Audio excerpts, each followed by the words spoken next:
When I got sent down, the first thing my solicitor said to me was to make sure I had my own toothbrush and a plug for the sink. My name's Sally, and I got 18 months. I've stopped crying now. You have to. Just got to get your head down and get on with it. It's the only way to survive in here. Welcome to my cell. Get a bed, sink, without a plug, a toilet and a chair and table. Well, you get a TV as well, but that gets switched off at 10 o'clock. And if you don't do it, the prison staff do it for you. And then they forget to switch it back on. You see stuff like that? Don't mean anything to the wardens. I hate it in here. I had to give up my mobile phone. I feel isolated without it. Just think what it'd feel like to be without your phone. Do you know what? It's like no one cares about you.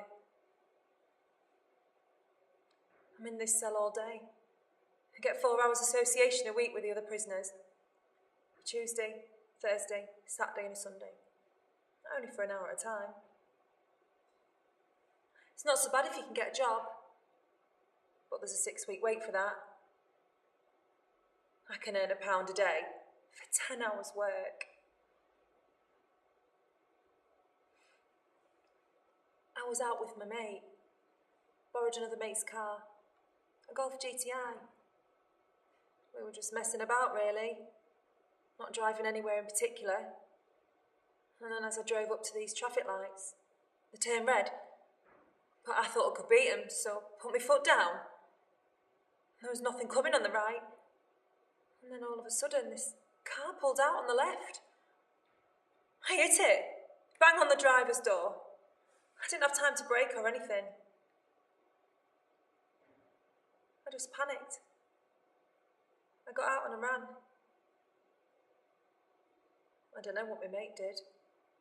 I just remember him laughing as we went through that red light. When I stopped running, I just didn't know what had happened. But I had to go back past the crash to get home. And when I got there, I could see 2 fire engines, an ambulance, loads of police cars. And closed the road too. I thought I killed that bloke in the other car. I just got home as quick as I could. My mum was at home, but the dog was missing. She wasn't bothered about me. She didn't even notice anything was wrong. I just went straight up to my room and I switched the mobile off because I didn't want anyone to ring me. I just couldn't think. Just didn't know what had happened. I thought I'd killed someone, and I knew the police would come and arrest me. The next day was a Sunday, and I couldn't speak to anyone, not even my mum. I was just waiting for the police to come, but no one came.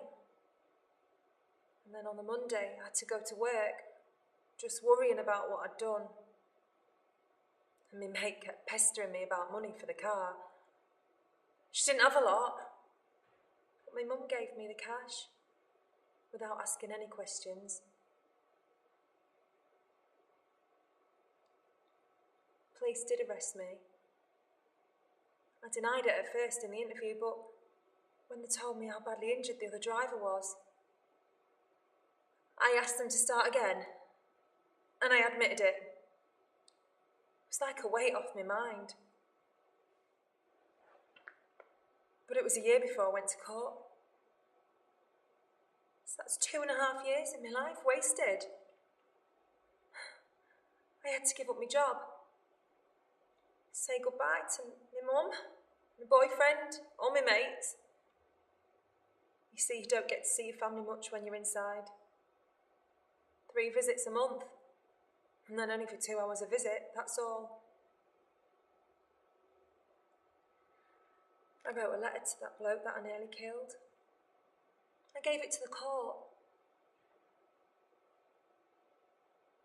He never replied.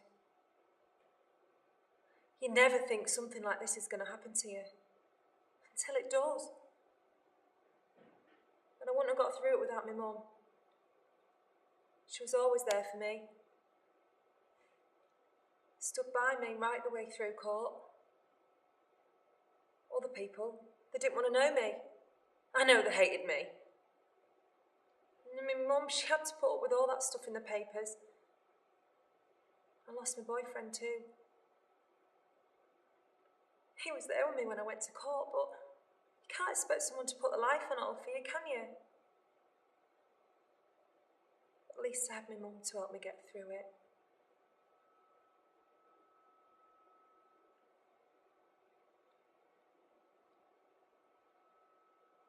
Mum died last Christmas.